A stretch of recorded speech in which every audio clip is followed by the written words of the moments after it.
Becca had been at Maison Verrier for 3 weeks, and she already knew the sound of a sale dying before it started. It was the sound of Donna's heels stopping short. The woman who'd just walked in wore a plain gray coat, flat shoes, no logo anywhere on her. She moved to the center case without hesitation, the one with the sapphire collar in the window, and said, "I'd like to see the Verrier Aurora, please. The one in 18 karat, with the cushioned stones." Donna didn't reach for her keys. She came around the counter slowly, hands folded, and gave the woman the smile she used on people she'd already decided weren't buying. "That piece starts at $110, Donna said. "We do have some lovely things downstairs in our outlet selection, much more accessible, and honestly very popular." The woman didn't blink. "I asked about the Aurora." "Of course," Donna said, in the voice that meant of course not. "It's just, that case requires a manager unlock, and for pieces over a certain value we ask for a card on file before we bring anything out. Store policy. I'm sure you understand." Becca, refolding scarves at the side table, felt her hands go still. She'd been on this floor long enough to know that wasn't the policy. She'd watched Donna unlock that case for a man in gym shorts last week without asking him for so much as his name. The woman, 50-something, steady gray eyes, a watch on her wrist that Becca didn't recognize but that looked older than anything else in the store, simply nodded, like she was filing something away. "Is that the policy for everyone," she asked, "or just for pieces over a certain value to me?" It wasn't sharp. It wasn't loud. It was almost gentle, the kind of question that didn't ask to be answered so much as noted. Donna's smile tightened half a degree. "It's store policy," she repeated, and that was the whole answer she was going to give. The woman didn't argue. She didn't raise her voice, didn't demand to see a manager, didn't reach for her phone in anger. She simply stepped back from the case, folded her hands the way Donna had folded hers, and said, "Then I'll wait. I have a few minutes." And she waited. Standing. Composed. Looking at the case from a respectful distance, the way someone looks at something they intend to come back to. Becca's stomach turned over. She glanced at the clock, 2:47, and, without quite deciding to, she pulled out the little notebook she kept for inventory counts and wrote it down. *2:47. Asked for Aurora, 18K cushion. Told outlet downstairs, then told card on file policy for pieces over value. No such policy, saw D, unlock same case for Mr. Halloran with no ID Tuesday, *. She didn't know why she was writing it. It just felt like something that should exist somewhere besides the air. At 2:52, Donna's phone buzzed on the counter. She glanced at the screen, and Becca watched something happen to her face, a flicker, fast, gone before it finished. "Excuse me a moment," Donna said, and stepped toward the back office, phone already at her ear. "This is Donna, yes, hi, Mr. Castellane, I." The name landed in the room like a dropped tray. Castellane, the regional director. Becca had heard the name exactly twice in 3 weeks, both times in the tone people use for weather they can't control. Through the half-open office door, Becca could hear Donna's voice rise and fall, mostly fall. "No, I wasn't aware she was, today. The closing is today. I thought that wasn't until." A pause. Then, smaller, "Yes. She's here now. On the floor."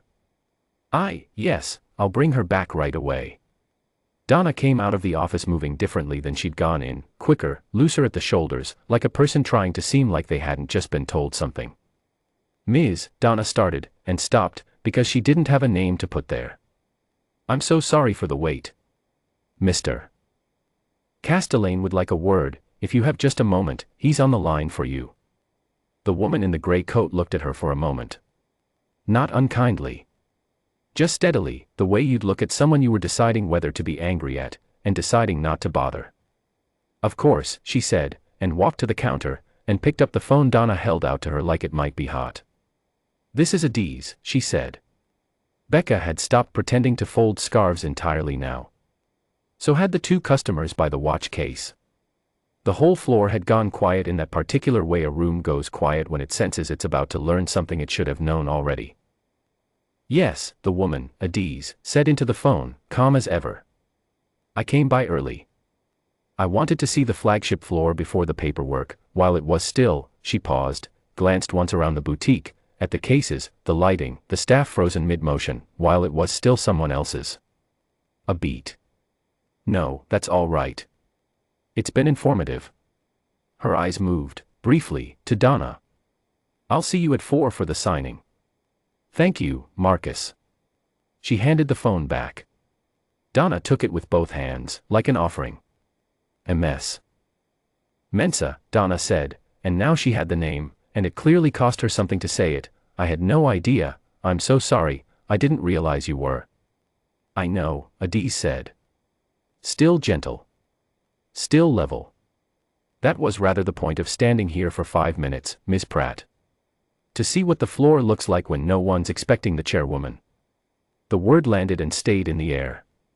Chairwoman. Becca felt it move through the room like a draft from an open door, the 2 customers by the watch case exchanging a glance, the other associate near the safe going very still, Donna's face doing something complicated and slow. The Verrier Group's acquisition of the holding company closes at 4 o'clock today, Adiz said, to the room now, not just to Donna, easy, unhurried, the way someone explains something they've already made peace with. I'll be the incoming majority shareholder and chair of the board. I asked Marcus not to tell the stores. I wanted to see this place the way any other customer would see it. She looked at the case, at the Aurora collar still locked behind its glass. Now I have. Donna's mouth opened. Nothing useful came out of it. I'd like to speak with you in the office, Miss Pratt, Adiz said, not unkindly, the same tone she'd have used to ask for the time. And then I'd like to actually see the Aurora. I am still, after all, a customer for another hour and 8 minutes. It took 4 days for the rest of it to land, but it landed all the way. Donna was placed on administrative leave that afternoon, pending a review of the floor's intake and courtesy procedures, not for the policy lie alone, though that was named plainly in the memo that went around, but for what the review found underneath it, a pattern, going back months, of which customers got the case unlocked on site and which ones got the outlet downstairs. The review didn't end with Donna. As part of the acquisition's first integration order, Adiz's first order, signed before she'd even moved into the chair's office, every Verrier boutique in the chain was required to run new intake and courtesy training by the end of the quarter, with a plain, written, posted standard: every customer who asks to see a case gets the case unlocked, full stop, no judgment calls. Becca got called into the office on the second day. She thought she was in trouble, 3 weeks in, and already summoned, until she saw the little notebook page sitting on the desk, photographed, printed, paperclipped to a folder. Someone forwarded this to compliance, Adiz said, looking up from it. I'd like to know who. Becca's mouth was dry. That was me. I wasn't trying to get anyone fired, it didn't seem right, and I didn't want to just forget it happened. Adiz studied her for a long moment. Then she nodded, once, the way she'd nodded at the case 5 days ago, filing something away. That's exactly the right instinct, she said. Most people decide not to remember things like that. It's easier. She slid the folder closed. Thank you for not finding it easier. Becca went back out to the floor that afternoon and unlocked the center case for a woman in worn sneakers who'd asked, hesitantly, if she could just look, and didn't ask her for anything first. The woman's face, when the glass slid back without a single question, was the kind of thing Becca thought she might remember for a long time. Not because it was dramatic. Because it wasn't. It was just someone being shown, plainly and without conditions, that they belonged exactly where they were standing.